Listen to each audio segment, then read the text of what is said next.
welcome back to Conversations. I hope you enjoyed that interview that we had with those young people and the sacrament of confirmation. They give great hope for the church.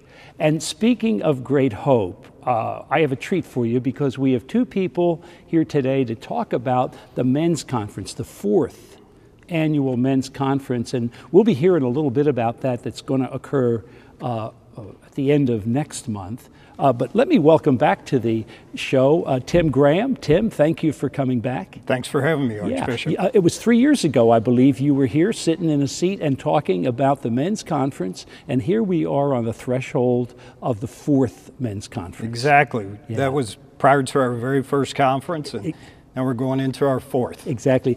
Tim, for those of you who are watching, Tim is a member of Holy Trinity Church here in Louisville, and we're very pleased to have Edgar de Dios. And Edgar, you're a member of Annunciation Parish in Shelbyville, and you have served as a captain, a very important position for the men's conference. Yes. Thank you for being here today. You're welcome.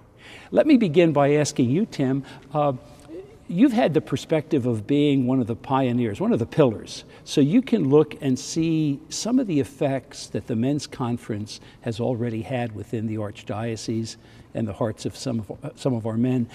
Give us a little bit about that. You know, that's an excellent question, Archbishop. You know, the reality is, number one, we're going into our fourth conference. So if we didn't have a good conference, we wouldn't be going into our fourth conference. Right. And if the men didn't get something out of it, and if they didn't enjoy it, and if it didn't touch them and make a difference, again, we wouldn't be having our fourth conference. But the other thing is it spawned men's groups within the parishes. Oh, so very good. Multiple parishes coming out of the men's conference have established their own men's group, which meet on a regular basis. And we think that's one of the real fruits of the men's conference. Wonderful. And by the way, people are listening saying, well, isn't there a conference for women? At the end of this program, we're going to be talking about this fall and some exciting news. You know, in a very special way, I'm also impressed by the fact that each year, the conference has grown not only in numbers, but I think in enthusiasm. I would agree. Now, you know, I think the word has gotten out. It's no longer a big secret. The conference is a lot of fun. It's a very good conference. It's very informative. But again, the guys really enjoy it. There's a lot of fellowship. And the other thing is, it comes before Easter, and it's kind of turned into a Lenten retreat for most of us. Right. So it's really good timing. Well, I can see both of you are here and certainly good representatives of the fact that people of all ages are coming, young men like yourselves and old people like me. We all are part of this conference. Tell us a little bit, Tim, about some of the highlights. It'll be Saturday, March 21, right?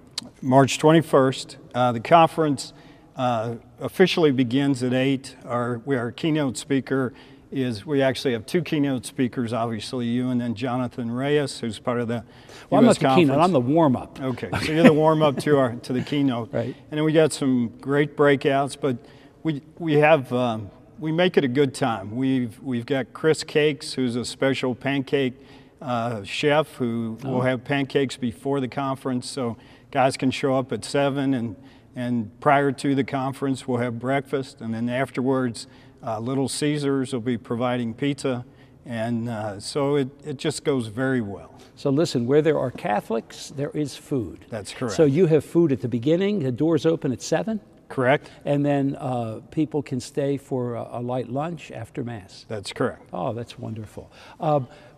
It's at St. Michael.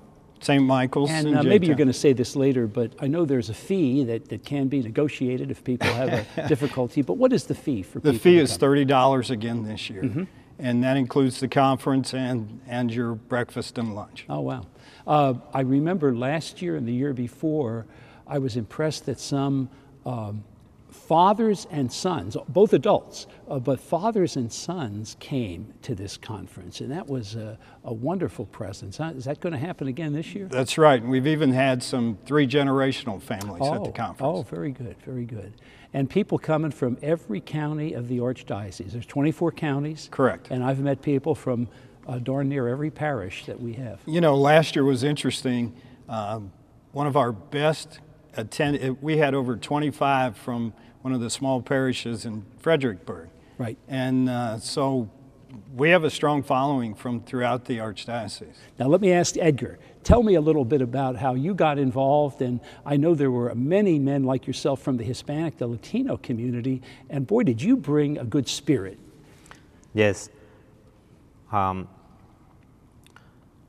are a lot of men who were very interested on being part, and first a little bit, they were a little hesitated to going, but once they went in and they have their experience about interacting with people from other cultures, they were really glad at the end that they were there and they had a good time.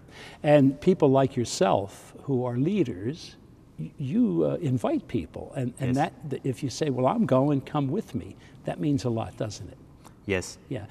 Now tell us a little bit, in fact, do this, habla un poquito en español, how would I say concerning this conference, sobre esta conferencia. Hermanos en Cristo, en Dios, este año los invito a la conferencia que va a ser este año, que va a ser el 21 de marzo, para que tengamos otra experiencia mejor o igual que la del año pasado,